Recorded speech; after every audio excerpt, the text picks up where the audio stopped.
ലക്ഷദ്വീപിൽ പണ്ടാരഭൂമി ഏറ്റെടുക്കുന്നതുമായി ബന്ധപ്പെട്ടുള്ള സർവേ നടപടികൾക്കായി ഇന്നും ഉദ്യോഗസ്ഥരെത്തി. നാട്ടുകാരുടെ പ്രതിഷേധം തുടരുകയാണ്. കവരത്തിയിലാണ് ഇന്നും ഉദ്യോഗസ്ഥരെത്തിയത്.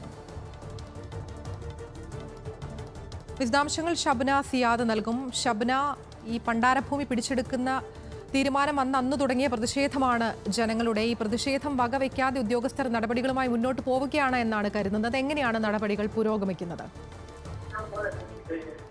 ലക്ഷദ്വീപിലെ കൽപ്പേനി, മിനിക്കോയി, കവരത്തി എന്നീ ദ്വീപുകളിലാണ് ഇന്ന് രാവിലെയും സർവേ നടപടികൾക്കായി ഉദ്യോഗസ്ഥരെത്തിയത്. ഈ ദ്വീപുകളിലെല്ലാം തന്നെ വലിയ പ്രതിഷേധം നാട്ടുകാരുടെ ഭാഗത്തുനിന്നുണ്ടായി. തുടർന്ന് നാട്ടുകാരുടെ പ്രതിഷേധത്തെ തുടർന്ന് ഉദ്യോഗസ്ഥർ തിരിച്ചു പോകേണ്ട അവസ്ഥ വന്നിരുന്നു. ഇന്നലെ വലിയ പ്രതിഷേധം ഇന്നലെ ദ്വീപിലും ഉണ്ടായിരുന്നു.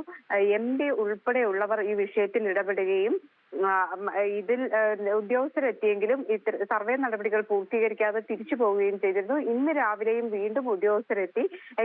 എങ്കിലും പ്രതിഷേധത്തെ തുടർന്ന് ഉദ്യോഗസ്ഥർക്ക് മടങ്ങേണ്ടി വന്നിട്ടുണ്ട്. ഇതിനിടെ ഹൈക്കോടതിയിൽ നിന്ന് വരുന്ന ഒരു വാർത്തയുണ്ട്. ഇപ്പോൾ ഹൈക്കോടതി ഈ വിഷയത്തിൽ ഇടപെട്ടിരിക്കുന്നു. ഒരു പൊതു താൽപര്യ ഹർജി ചീഫ് ജസ്റ്റിസിന്റെ ബെഞ്ച് മുമ്പാകെ ഇപ്പോൾ എത്തിയിട്ടുണ്ട്.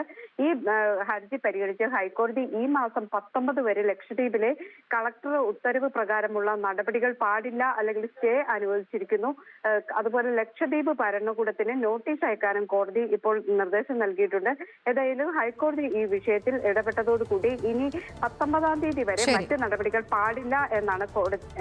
ഇത്തരത്തിൽ പണ്ടാരഭൂമി പിടിച്ചെടുക്കുന്നതുമായി ബന്ധപ്പെട്ട് പ്രതിഷേധം തുടരുകയാണ്. അതോടൊപ്പം തന്നെ വരുന്നൊരു പ്രധാനപ്പെട്ട വാർത്ത, ഈ പണ്ടാരഭൂമി പിടിച്ചെടുക്കുന്നതുമായി ബന്ധപ്പെട്ട നടപടികൾ ഹൈക്കോടതി ഈ മാസം 19 വരെ തടഞ്ഞു എന്നുള്ളതാണ്.